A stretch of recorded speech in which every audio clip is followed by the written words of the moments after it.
Well, it is great to see you guys. It's great to be back with you as I have been off the last several weeks.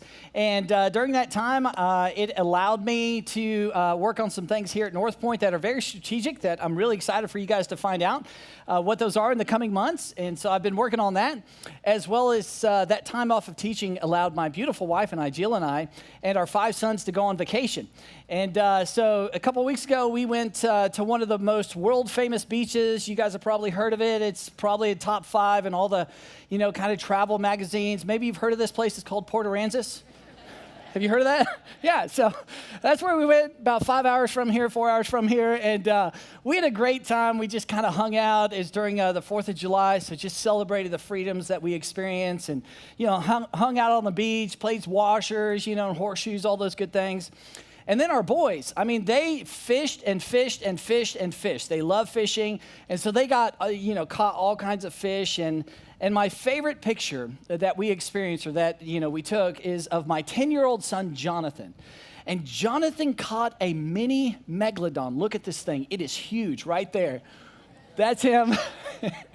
And so, I was like, Jonathan, how'd you catch that thing? Anyways, so we had a great time. We had a lot of fun, did a lot of fishing, hung out. And I'm so incredibly grateful to Jeff and to Wes and to Jordan and Jeremy. They did such a remarkable job just communicating and just gave me that time. So it's great to be back with you guys. And today we're going to be wrapping up this series that we've been in over the last several weeks called Life Hacks. And what we've said throughout this series, and this is just to get us thinking about what a life hack is, we've said this: it's a life hack is a truth which, if applied, makes your life better and makes you better at life. Now, the thing with the life hack, and this is what we've got to understand, is this: it's a choice. Life hack is one of those things that you're either going to step into or decide not to. You're either going to trust in or not trust in. And the thing we've said throughout this entire series is if you're willing to trust in, if you're willing to take this step in the things we've talked about, it will make your life better.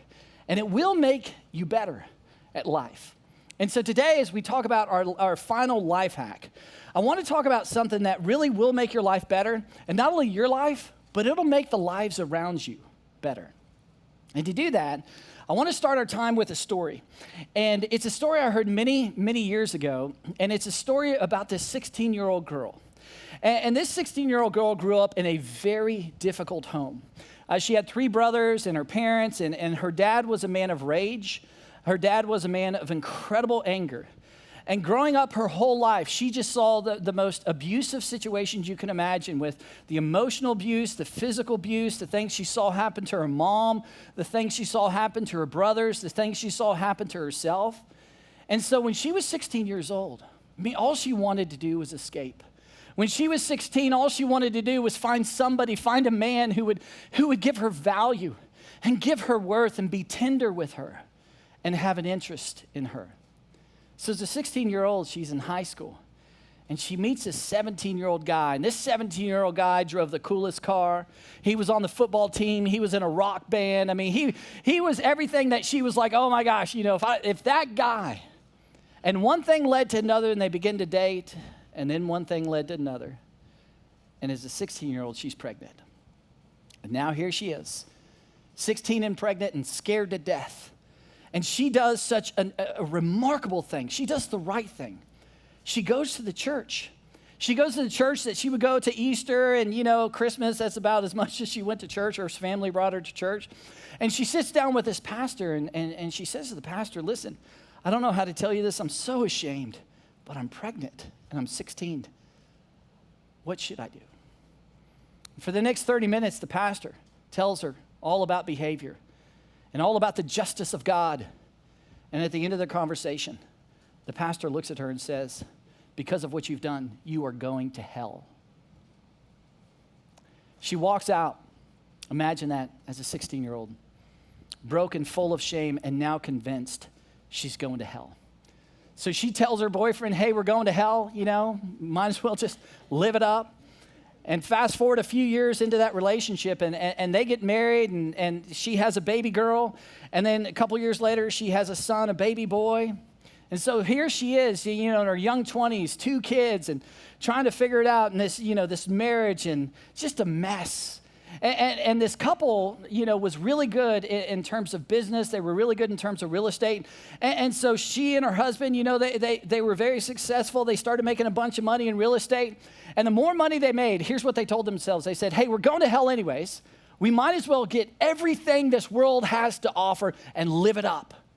And so they bought the biggest houses. They bought the most fancy cars you could imagine, the coolest clothes. They went to the coolest experiences. I mean, they lived it up, and they had the most wild and crazy parties you could possibly imagine. And their little 5-year-old boy and their, 8-year-old daughter, and then their 10-year-old boy and their 12-year-old daughter. I mean, their kids were kind of brought along with this, and they experienced some things that little kids should never experience or never see at such a young age. And then she turns 33. And at the age of 33, a woman by the name of Mary invited her to a business lunch and said, hey, you got to come, great speakers. So she decides to go to this business lunch, and she's sitting there listening to the keynote speaker. And the keynote speaker is phenomenal and giving all these business tips and, leadership principles. And then the keynote speaker kind of makes this turn. And the keynote speaker says, listen, all these leadership principles, all these business principles come from the greatest leader of all time. His name is Jesus Christ.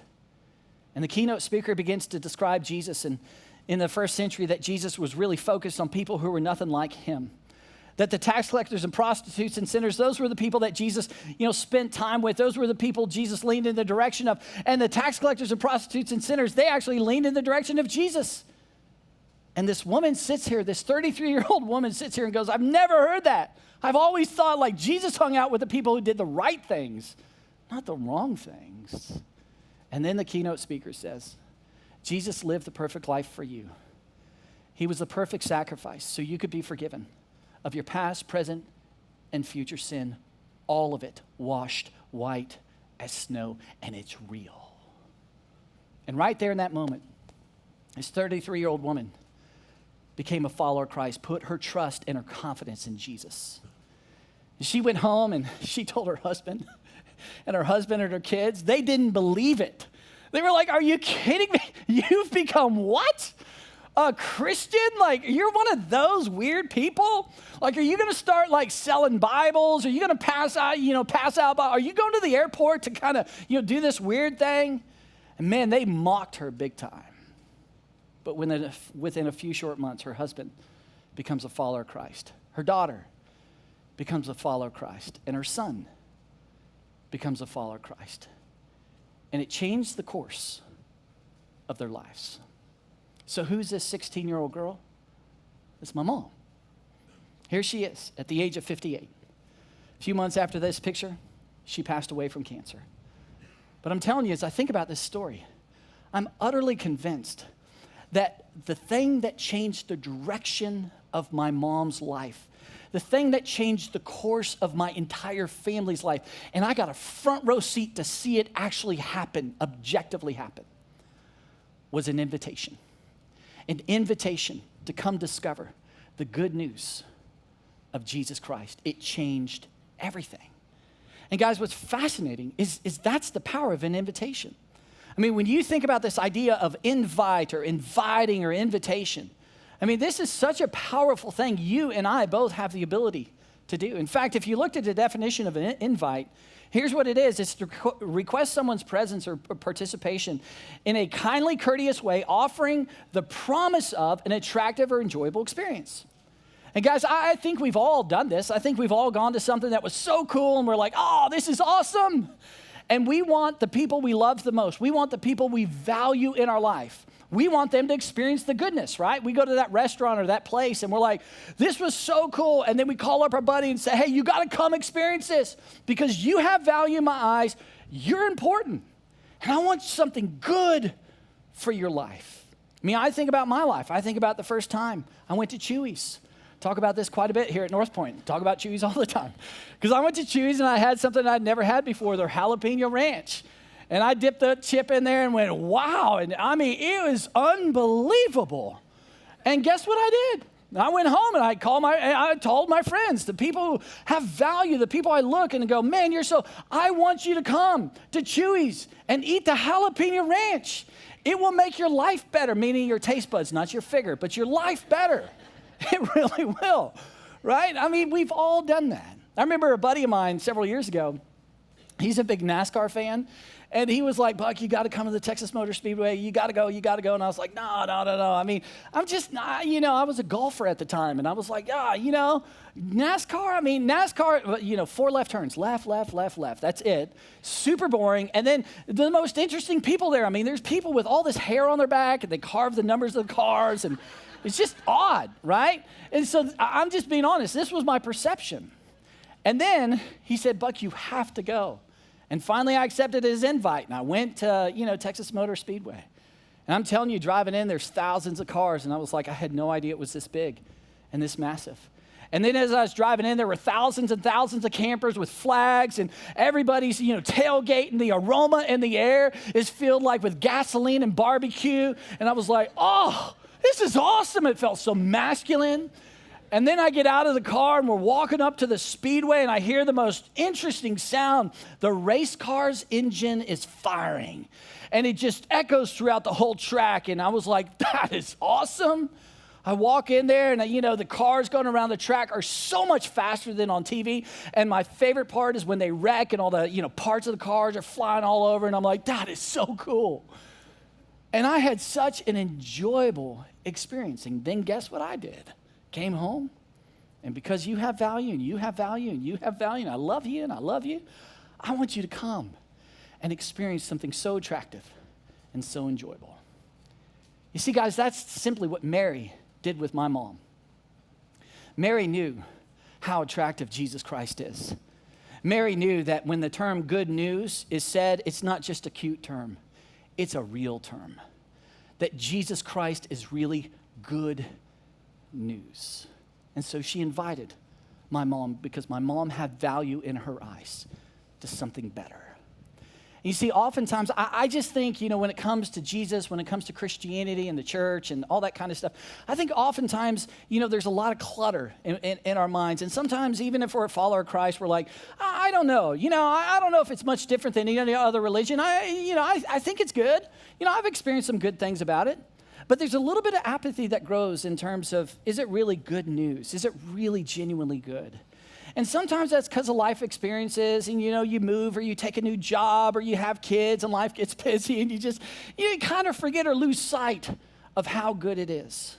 And so today, if you're like my mom and perhaps you've never heard about the good news or maybe there's a little bit of apathy that's grown in, for whatever reason, today what I want to do just in a few minutes is I want to share with you the most incredible news of Jesus Christ.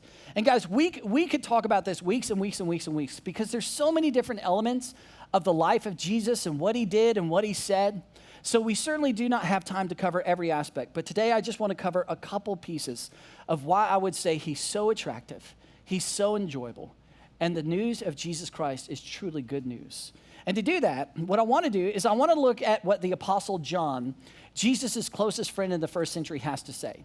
And the reason why we know John was the closest follower of Jesus is because, on the cross when Jesus was dying, he looked at his mom Mary, and then he looked at John and he said, hey, John, I'm going to trust my mom to you.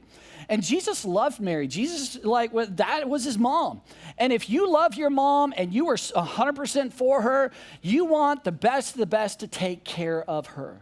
And so he looks at John, he says, John, man, you and I are close. I want you to take care of my mom. And here's what's cool. Today, you can go to the city of Ephesus and you can go visit the very room that John took care of Mary. It's a real archaeological, historical place. You can go visit there today, which is kind of cool to think about. So that's what Jesus does with John. And John was the guy, John at the end of his life took all the notes out that he took, during Jesus' long speeches and, sermons and all this stuff and all the activities Jesus did. He takes his notes, he compiles them, and he writes this letter about the whole life of Jesus, and it's called the letter of John. In the letter of John, he writes something about Jesus that's so significant. He says this in terms of Jesus, one aspect. He says, one of the reasons why Jesus came, and one of the cool things about Jesus, is he came to clear up confusion about God. Because there's so much confusion about God. And the way John says it is this way. He starts this way. He says, for the law was given through Moses. And then this big contrast, grace and truth came through Jesus Christ. So I love what John says here. He says, essentially over here, you have the law of Moses. Like this is the Mosaic law, ceremonial law, moral law, all these laws. And he says this law of Moses is, think of it in terms of, in the context, it's old. This is kind of a proprietary law, if you will, that was specific for the people of Israel, not for the whole world, for the people of Israel, for the nation of Israel, specifically given through Moses. And then he contrasts it and he says, but, this other thing, that there's something new on the scene. There's something brand new, and it came through Jesus Christ. It's called grace and truth, and it's brand new. And then he continues and says, no one has ever seen God, but God, the one and only, who is at the Father's side, has made him known. Now, when you first read this, you're like, what? What are you saying here, John? This is John's attempt to say this to you, to say this to me. He's saying, guys, I'm telling you, Jesus is God. I've sat on the other side of him. I've listened to him. I've watched him. I've asked myself a million times, how can you believe this? But it's true. Jesus is God. Yes, there's God the Father. There's God the Son. John would say, I can't quite explain all this and how it perfectly works together. But Jesus is God in a bod. He's right here with us. That's why he's called Emmanuel. God with us is what Emmanuel means, which means he's here to clear up the confusion. He's here to make God known. So this idea of you and I going like, well, what would God say and what would God do and what would God have me do and how would God act in this and how would God deal with this complex situation and what is God really like? Jesus would look at you and me and just say, right up here, come on, just right here. Look at me. Listen to what I say. Watch what I do.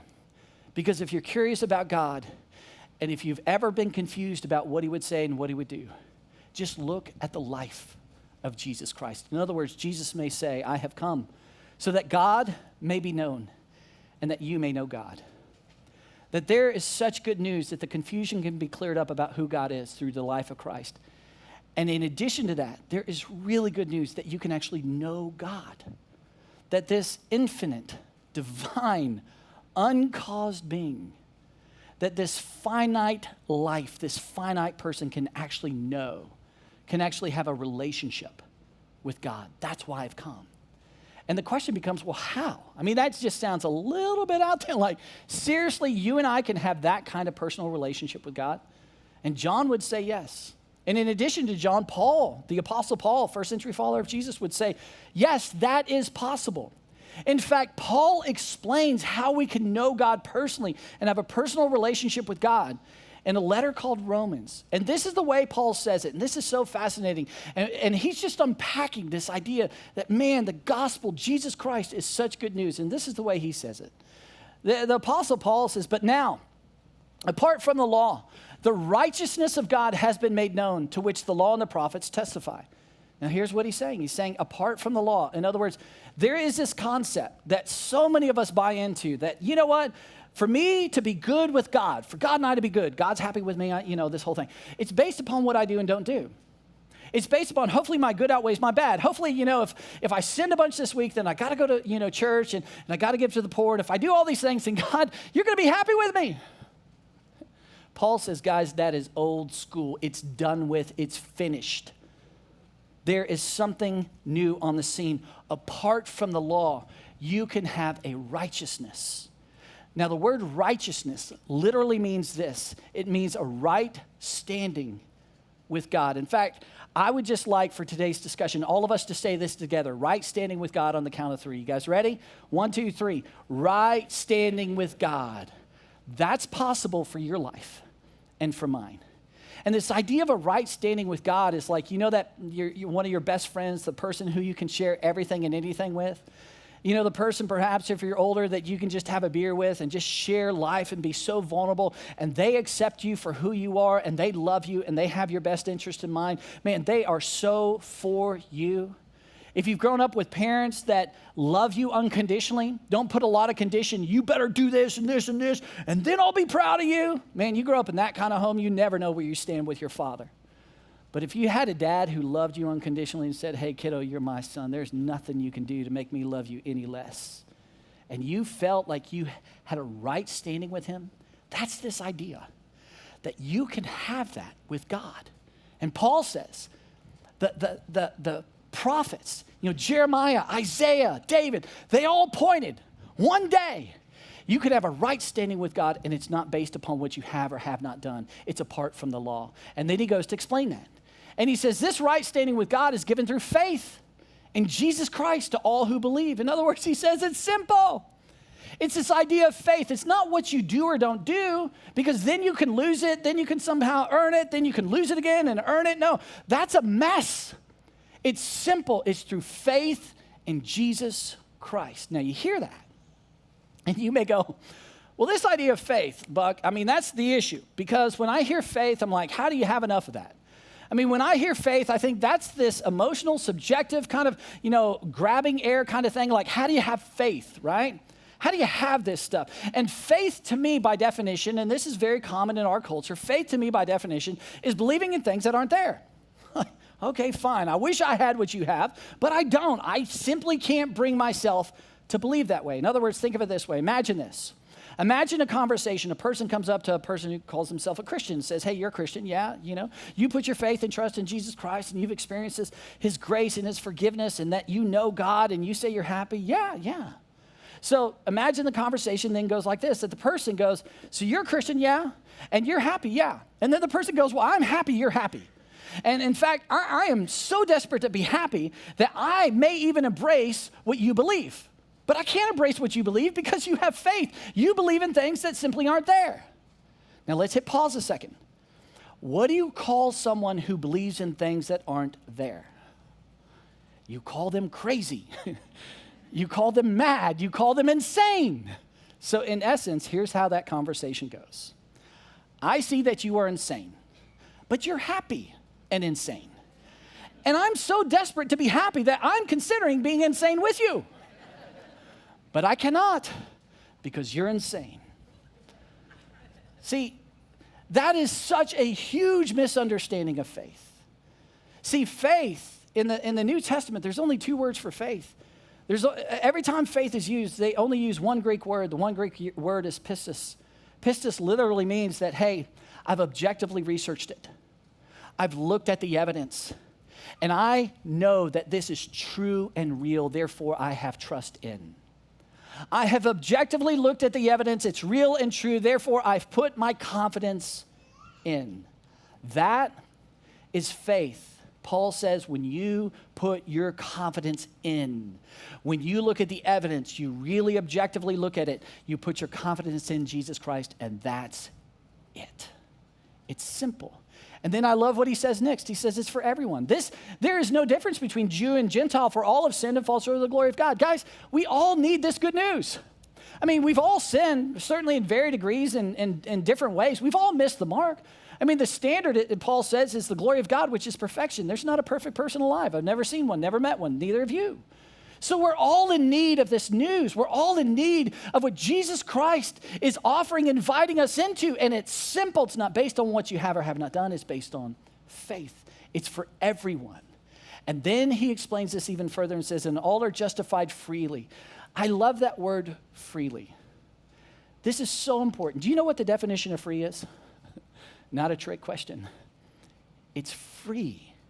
It doesn't cost you anything. It is a gift. It is free by his grace through the redemption that came by Jesus Christ.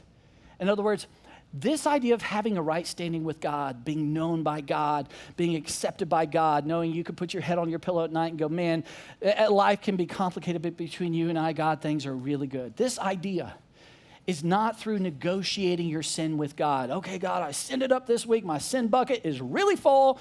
Got to go to church. Got to empty that thing out so I can go sin. That's a whole negotiation, trading, that. He said, no, you'll never know where you stand with God that way. It's through faith. And it's free.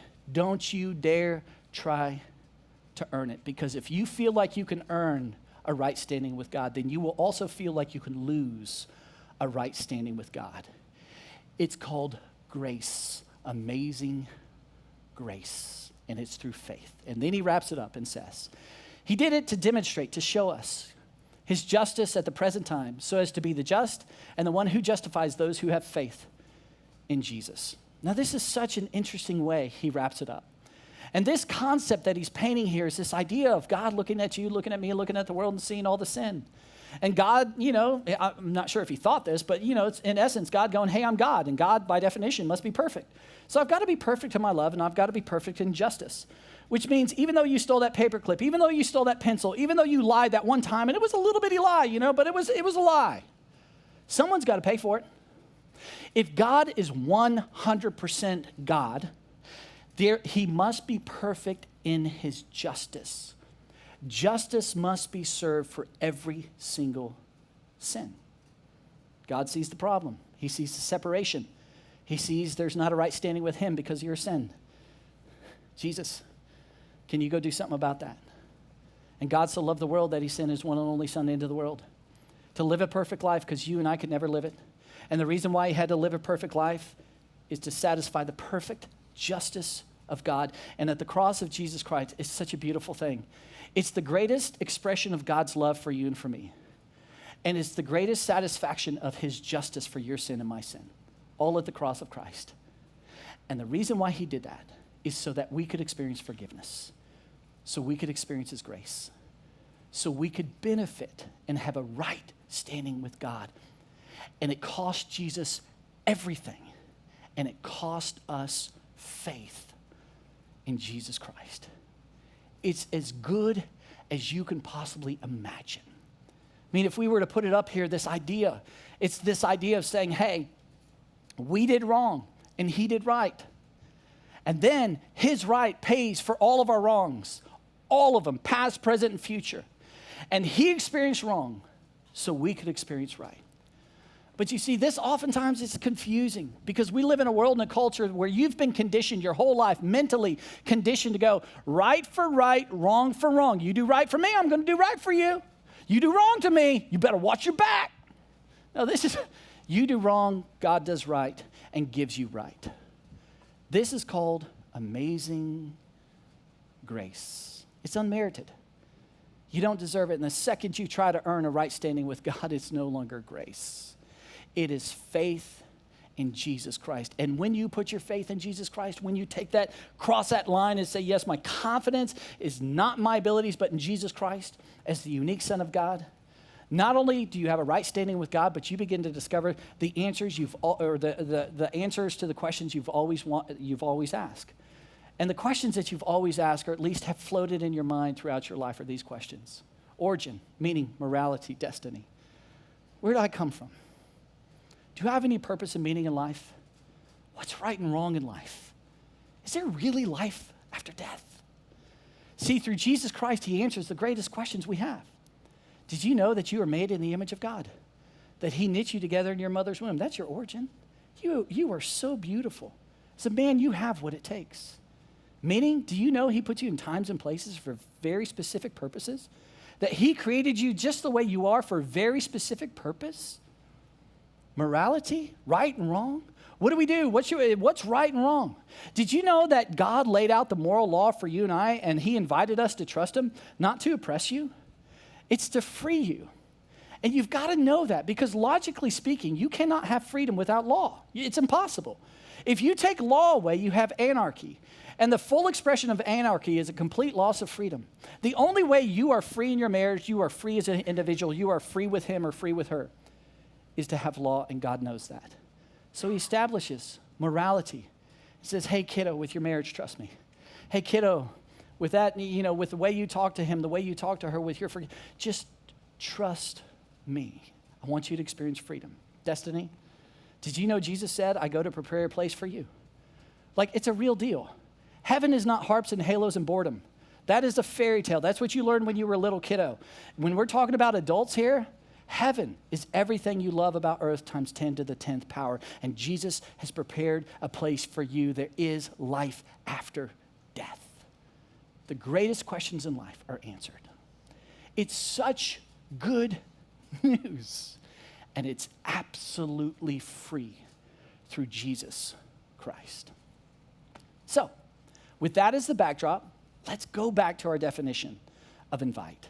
Invite, to request someone's presence or participation in a kindly, courteous way, offering the promise of an attractive or enjoyable experience. It doesn't get more attractive than this. It doesn't get more enjoyable than this, that you have meaning, purpose, significance, value, worth, you're forgiven, you have a right standing with God, you have peace with God, and your eternity is secure. So my question then becomes, why don't we invite? You know, if the statistics are right, you know, we rarely invite. And my question is, why is that? If it's such good news, then why is it so difficult to invite? Well, I would say for some of you here, you would say this. You would say, well, Buck, if I answer the question, the reason why is I've never experienced the good news. I'm kind of like your mom. I've never heard this before. This is all new, and it's taken me a while to, you know, try to put these pieces together. And I desire that, of course, but I got to think through this. I've never experienced the good news. And if that's you here today and you're not a follower of Christ, or you're watching or listening online, I'm so grateful that you're here. And here's what I want you to do. If you're not a follower of Christ and you've never experienced this, I want you to do this. I want you to do this tonight. I want you to go in your room, get on your knees next to your bed, and I want you to pray this prayer. I want you to say, Jesus, if you are who you claim to be, would you reveal yourself to me? Jesus, if you really are the unique Son of God, and you really did die for my sins, and it's the real deal, and you have the answers to the biggest questions in life, then would you reveal yourself to me? And in somehow, some way, over time, he will answer this prayer, to the point that you will say there is no other explanation than the fact that Jesus Christ is on my heels. I want you to pray this, because this will be a prayer he will answer. The other thing, if you're not a follower of Christ and you go, Buck, I've never experienced this, I want you to answer this question. What's the reason? I think you're a reasonable person. I think there may be a scientific, objective, historical, experiential. Maybe you had a terrible experience. Your friend, you know, passed away, and such a good person. You're like, how in the world could a good God ever allow these? Those are all so reasonable. But I think you owe it to yourself to be intellectually honest and say, what's my reason? What is the reason that prevents me from crossing that line and putting my faith in Christ? And with whatever that reason is, here's what I want you to do. I want you to go to Starting Point. Starting Point happens right outside these doors in our foyer. Happens on September 8th. We're going to kick off a brand new Starting Point small group. It's a small group discussion. It lasts 8 weeks. It's the safest place in the world for you to bring those scientific, objective, historical, religious, whatever it may be the reason, questions, and ask them, and not be judged and not be talked at, but be listened to. And perhaps through that 8-week discussion, you'll discover that there are really good answers to your questions. So if you're not a follower of Christ, if you haven't experienced that, I want you to do that. Now, if you are a follower of Christ, my question then to you is, why isn't this part of our lives? Why isn't it like almost every day, like just if you went to Chewy's and you like jalapeno ranch like me, you know, why isn't it like every day you're like, oh, you gotta go, you gotta go, you gotta go? Why don't we do that? I think if we're honest, I think it'd be one word. I think one of the big reasons we don't do it is fear. We're afraid, and the question becomes, what are we afraid of? What do you fear? And if I said, you know, if we took a big survey, I think at the top of the survey would be this word, rejection. Somebody's going to reject me. I mean, probably, you know, 9 out of 10 people are going to say, hey, I appreciate the invitation to the church, but no, I'm too busy. And then they're going to have this weird, you know, idea of me. But anytime you have a fear, you've got to deal with what's true. And here's what's true. The latest research on over 40,000 people who don't go to church and don't call themselves followers of Christ. It's hot off the presses. A professor at Wheaton College, Rick Richardson, just published this book, and here's what he says after all the research. He says this. From our survey of unchurched individuals, 52% of them told us that they would respond positively to an invitation to attend a church if an invitation came from a friend. And then he goes on and says this. This is 1 out of 2, and 55% tell us they would respond positively if the invitation came from a family member. Guys, there is so much more receptivity than perhaps our culture has told you, or perhaps the voice in our heads tell us. That people are receptive, and when you value your faith and when you value that person, they can see it, and over 50% of the time, they will accept that invitation. As a follower of Christ, this is not optional. You know, Jesus' final words, like Jesus' words to you and to me to say, hey, if you don't hear, you know, pretty much any other thing I have to say, hear this. Jesus says this to followers of Christ, therefore go and make disciples of all nations, baptizing them in the name of the Father, Son, and Holy Spirit. How do we do this? Well, we invite. Hey, I want you to check this out. Hey, I want you to come to Camp 75. Hey, can we talk about Jesus? Hey, can you come to church? It's an invitation. And when you decide to invite, that's the life hack. Because the life hack is this: inviting someone to something that makes their life better makes you better at life. I've seen this hundreds and hundreds of times. This is exactly what Mary, who invited my mom, experienced. You know, Mary said, man, I've got the greatest news of all time. It's unbelievable. I so value you. I want you to experience this. And so, Linda, would you come? It changed the course of my mom's life. It changed the direction of my life. I would not be standing before you today if Mary had not invited my mom. And I'm just telling you guys, I see Mary once every 1 or 2 years, and every time I see Mary, I'm like, Mary, you know, as soon as I see her, Mary, come here. I just say, man, I'm so grateful you invited my mom. I'm so grateful you had the courage to extend that invitation. You saw value in my mom, and you valued your faith. And you said, come on, you got to come to this business lunch. And every time I tell her, here's what she says. She says, please don't thank me. Buck, I've got a front row seat to see the life of your mom. And I saw it change before my eyes. And I know one day I will see her again in heaven. Not because that's a feel-good statement, but because of the objectivity of Jesus Christ and who he claimed to be. And Buck, I've heard about your church. And Buck, I've seen the things on social media, and I see the lives that have changed. And I'm just telling you, I pray for your church, and I pray for you, and I pray for the people of North Point all the time. And she goes, it is such a cool thing. And I just want to thank you. I just want to thank you because I get a front row seat to see genuine life change happen. Yes, it benefited your mom, but I'm telling you, it benefits my life even more. So my question is this, who's your who? Who's your who? As I've been talking, who's the person in your mind that you know? A friend, a colleague, a family member, a coworker. It's your neighbor that you know, man, I've got to invite this person. Who's your who? And if you're willing, the bottom line is this: inviting someone to something that makes their life better makes you better at life. Let me pray for us. God, thanks so much again for today and just this reminder, especially on the heels of Camp 75 and everything that's going to happen this week. God, I'm so grateful at the end of the day that you've invited us to know you, to have a right standing with you, that we can have peace with you, that we can call you our God, our Heavenly Father, and our King. Thank you that we can do that. God, I just pray with whoever's name is on our minds or kind of wherever we're at, if we've never experienced this good news, I just pray that you meet us this week and really just help us take that next step, whatever that may be. God, I trust you with that. In Jesus' name, amen. Guys, thanks so much again for being here. I'll see you next week for Summerfest.